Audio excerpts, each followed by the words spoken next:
Every morning, a group of bankers in London submitted a number. That number, called LIBOR, determined the interest rate on roughly $350 trillion worth of financial products. Your mortgage, your student loan. And for years, those bankers were lying. They were coordinating over group chats to rig the price of money. Take a student taking out a loan in Ohio, a family signing a mortgage in London, and a massive institutional derivative trade executing in Tokyo. On the surface, these transactions have nothing to do with each other, but dig into the paperwork and you will find they were all tethered to the same thread. That thread was a single baseline number known as LIBOR, the London Interbank Offered Rate. It acted as the reference point dictating the cost of borrowing cash across the entire global web. Originally, the definition of LIBOR was simple. It was the average interest rate that the world's largest banks charged to lend money to one another on a short-term, unsecured basis. This chart demonstrates the sheer scale of this benchmark. At its peak, up to $800 trillion in global financial products were pegged to LIBOR. That figure dwarfs the total gross domestic product of the entire planet, all balancing on one metric. Whoever controls that single baseline rate effectively dictates the cost of living and doing business for billions of people. Setting that rate involved a daily ritual here in London. Every morning at 11 a.m., a panel of major banks submitted their estimated borrowing costs to a central administrator. As this chart shows, the administrators used a mathematical safeguard called a trimmed mean. If 16 banks submitted rates, the system protected the final number by throwing out the highest 4 and the lowest 4 submissions and averaging the middle 8. But look at what happens to that average line. There was a fatal flaw built into the architecture. By the mid-2000s, actual interbank lending had largely dried up. Banks were submitting subjective, hypothetical estimates of what they thought they might pay to borrow money, rather than reporting verified hard data. In a system where hundreds of trillions of dollars were at stake, the incentive to nudge these unverified estimates created a structural risk that went ignored for decades. The first wave of manipulation began on the chaotic trading floors of the mid-2000s.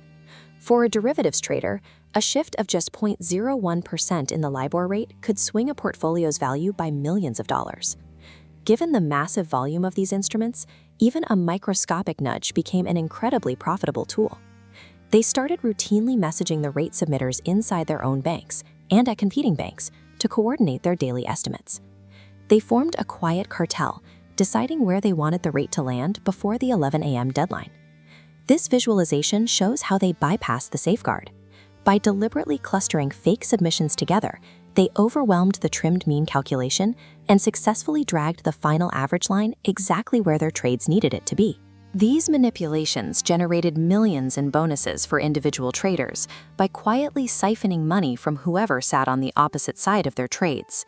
By 2008, the global financial crisis brought systemic panic and institutional failure to the banking sector, introducing a second, top-down form of fraud.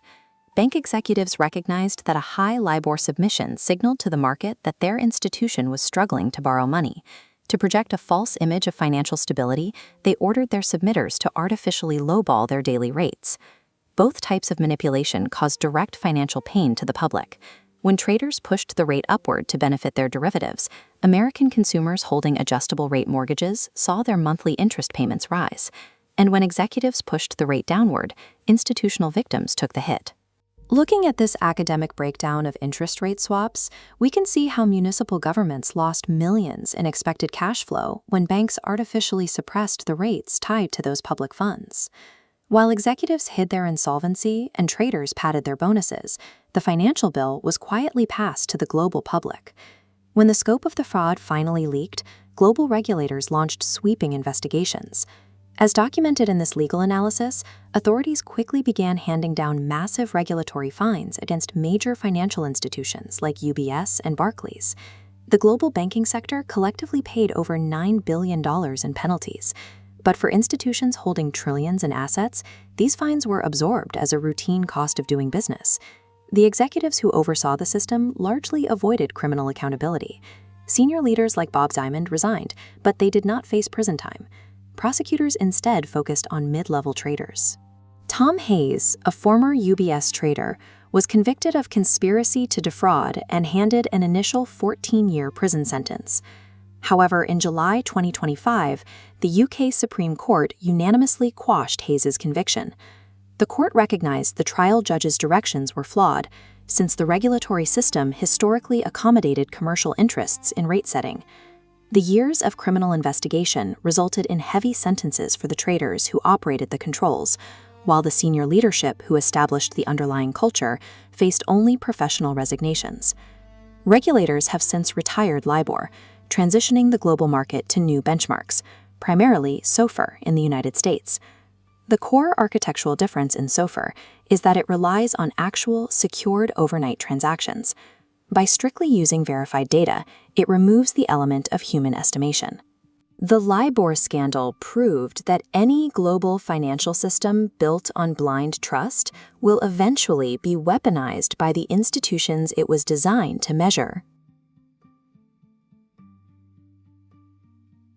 LIBOR was supposed to be the most trustworthy number in global finance. Instead, it was a group chat between bankers deciding what money should cost based on what made them rich. Subscribe for more stories about how the financial system really works.